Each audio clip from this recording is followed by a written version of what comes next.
One of my early heroes was this guy, Barry Tuckwell. Checking his Wikipedia page will tell you that not only was he a fantastic horn player, but his followers did not know how to write a properly cited Wikipedia page.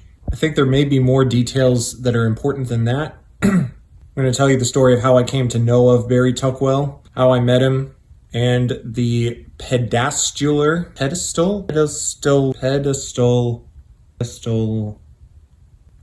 pedestalacious place I put him, role I made him in life. For me. I'm gonna need pants. So picture this, it's 2006, it's my junior year of high school. I've decided that I don't want to be a computer engineer anymore because I don't understand how to code Java past the second semester of computer science. And I'm listening to the radio with my mom in the car as we're driving home from some errand, and we have the classical music station on because that's the only kind of music that I like. I don't like pop music, I don't like rap music, I don't like country music, I don't like any other kind of music. So we're listening to the classical music station, and because I play French horn, I'm interested when a French horn piece comes on, and I'm really interested when this guy starts shredding. And it's this guy right here, Baroque Horn Concertos, the only CD of its kind where somebody will actually just play. Turns out that the piece that Barry Tuckwell was playing on this was Concerto number 14 by somebody named Relig, like an umlaut over his O. So you know it's got to be good. Get this CD a couple months later in the mail from Amazon, and I just devour this thing. I'm convinced. I completely let myself get sucked into the idea that I could be this amazing.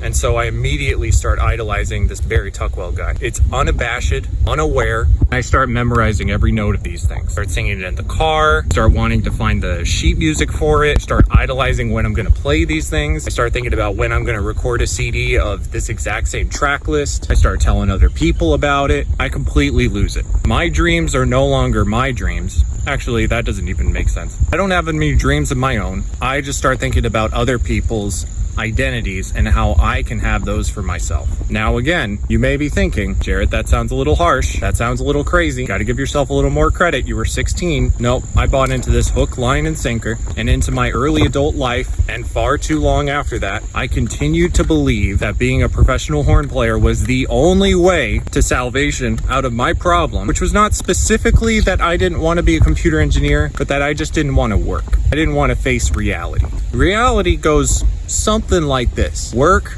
make a living, encounter obstacles, make mistakes, get over things, grow up.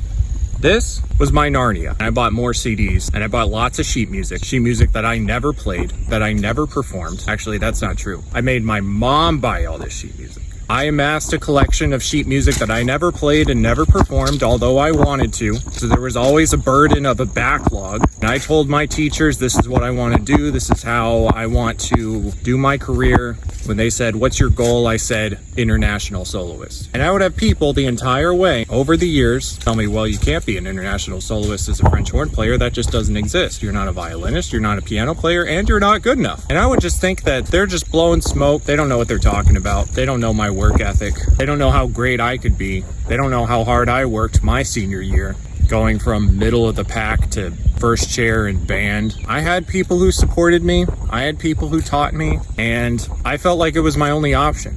Like I would hear somebody say, there are more people joining music schools than ever and fewer positions available than ever. And I was one of these students that said, well, I can't get a job doing what I don't want to do, so I might as well roll the dice and be a horn player. And that's what I did. I thought that I could do it. I thought I was a shoo-in. Why? Because I thought about it more than anybody else. Barry Tuckwell had a summer institute, a week-long camp that he hosted for many years. And I went to it one year between my sophomore and junior year of college. And when I was there, I bugged the crap out of him. I asked him every question I had about every recording that he made. I thought I was being respectful. I thought that I was being interested. Maybe I had some people there who believed in me, but I wasn't the best kid there, and I could tell I was behind. But I just kept on trucking. I kept on believing that if I keep working hard, despite all my issues, despite all my laziness, that I could be a great horn player and that I can reach my goals. I resented him during that camp. I wanted him to show me more outward support.